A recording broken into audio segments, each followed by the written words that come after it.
también. Los temas, porque es que pretender exponer todo esto de forma amena se nos puede aburrir hasta la punta. Sí. Perdón, Rafa, pero es que es así. Sí. Entonces, yo lo que tenía muy claro, y esto es algo que quiero que la gente vea, es que el proceso, digamos, matemático de la curva de probabilidad está demostrado. Ajá. Con lo cual, todo el que... El fundamento teórico está. El fundamento teórico lo tenemos. Lógicamente es la matriz de un wormhole, de un agujero de gusano. En el fondo, el teletransporte se basa en abrir en el espacio-tiempo agujeros de gusano. Esto es algo que la cuántica, pues ya está a nivel de investigación. Esto es algo que ya se sabe, que existe y se domina. A nivel de difusión, pues todo este tipo de cosas, pero ya por cuestiones relativas pues, al tema de patentes, a las corporaciones por medio, pues interesa no sacarlas a la luz. Pero a nivel de difusión, lo bueno que tiene este informe es que trata la materia y de hecho ya se puede exponer abiertamente, porque no está censurado, es un informe de difusión. Entonces, aprovechando, digamos, un poco lo que es la apertura de su wormhole. Ahí habla Wormhole Thin Cell Formalism. Sí. Formalismo de los agujeros. Bueno, es un poco la parte de gusano. del protocolo de apertura de los agujeros de gusano, digamos a nivel científico, ¿no? Entonces, para entenderlo, porque claro, son 80 y tantas páginas, pues me interesa sobre todo pues, que lo entienda la gente de a pie, no los científicos, porque yo sé que los científicos ya lo saben, por lo cual en este caso no me dirijo al público científico, sino al público de a pie, para facilitarlo un poco las bases lógicas. Las he estructurado en origen, la replicación cuántica y el destino. Aquí vamos, replicación cuántica, destino. Sí. El origen, la replicación cuántica y el destino. Si os fijáis, seguimos con las mismas estructuras que hemos hablado en otro fichero. El punto A, ¿verdad? El punto B y el punto C. Vamos a estudiar cómo se relacionan el punto A, el punto B y el punto C. Y de esa forma, pues entender un poco el modelo, ¿no? A modo de esquema, pues he puesto una pequeña foto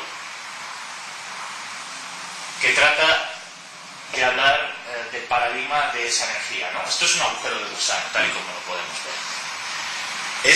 Este agujero de gusano realmente lo que hace es generar esa replicación que hemos visto en esa ecuación, o en el caso de este libro, pues ver toda la curva de probabilidad. Está representada esta curva de probabilidad, de hecho, de esa forma, ¿no? Estamos plegando. Esto es un pliegue espacio-temporal. El pliegue espacio-temporal, si nos fijamos, lo que implica es que hay un equilibrio entre la masa y la energía, de manera que estamos generando un punto de curvatura. Es el pliegue ese de la servilleta que estábamos hablando al principio. Entre un punto 1 y un punto 2. Bien. Esto tiene una serie de implicaciones a nivel universal. Es decir, esto se produce realmente en el universo. Existe... Esa sería la manera de que viajan las naves extraterrestres, por ejemplo. Bueno, en general, la forma de desplazarse a hipervelocidad en el espacio está fundamentada en la replicación cuántica, o por lo menos en la parte de teletransporte a nivel de pliegue espacio-temporal. Entramos en un bucle en el que estamos esquivando el espacio-tiempo. Esto es algo que se ve muy claramente, por ejemplo, en la parte de replicación. Nos estamos como replicando a nosotros mismos cuando hacemos eso. Estamos en un estadio, la materia se halla en un estadio de stand-by o de limbo, por así decirlo.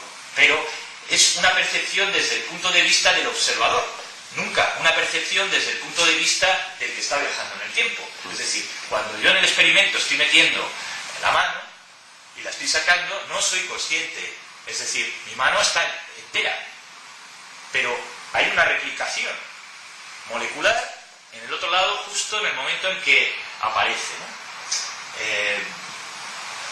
Por así decirlo, si estamos curvando el espacio-tiempo, yo sé que es un tema complicadísimo de entender, pero por simplificarlo lo máximo posible, realmente lo que estamos es replicando. Vamos a pensar en ficheros. Es la forma en la que a lo mejor más sencillo lo vemos. Sí. Si tenemos un fichero de Word y tenemos otro fichero que queremos replicar dentro de la misma, en otra unidad de disco, no tenemos ningún problema, porque cogemos, cortamos, copiamos y pegamos en otra unidad de disco y tenemos el mismo fichero replicado en 2 unidades temporales. Ahora imaginemos que queremos copiar el mismo fichero en el mismo disco con el mismo nombre. ¿Cómo hacemos? Los ficheros se van a machacar uno con el otro. Entonces lo que tenemos es que replicarlo con otra nomenclatura. Pero estamos haciendo la misma replicación de fichero del original con otra nomenclatura. Entonces, para que no se quede en el disco la copia antigua, podemos renombrarla, que es lo que hacemos muchas veces, y le ponemos .back, por ejemplo. Pero también cabe la posibilidad de que queramos hacer la copia y que desaparezca el fichero original, porque queremos salvar el mismo fichero en la misma copia. Entonces, en ese punto, lo que estamos es renombrando el destino, y acto seguido, después de haber renombrado el destino, borramos el fichero de origen y renombramos el fichero de destino otra vez como se llamaba el de origen. Ese es el proceso del teletransporte explicado informáticamente.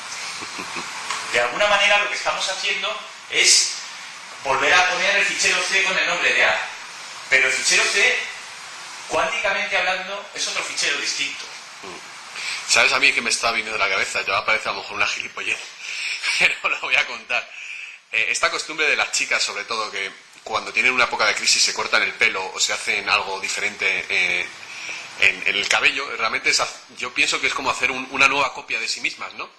De manera que ponen fin a la pepita que ha tenido un desengaño amoroso y crean otra personalidad, ¿no? Otro ser que hace que como una ruptura, ¿no?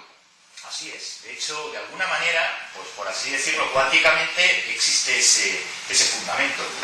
Tenemos que pensar que hablamos de temas en los que, bueno, pues todavía hay muchísimo campo de investigación, pero sobre todo pues el poder hablar de ello ya a nivel cuántico de investigación y poder difundirlo, porque realmente aquí el valor añadido que tiene todo esto, por lo menos lo que estamos intentando hacer este señor y yo, es poder hablar de ciertas cosas que a nivel de investigación todos sabemos que existen, pero a nivel de divulgación poco se ha hablado del tema, ¿no? Y además son prácticamente inaccesibles para el común de los mortales, porque se basa en un conocimiento bastante profundo de lo que es la física cuántica, pero realmente lo que se pone de relieve a nivel de tanto de, bueno, pues como es la tecnología de Tesla o las patentes de Tesla o incluso el teletransporte o el teletransporte cuántico, es que no es tan complejo.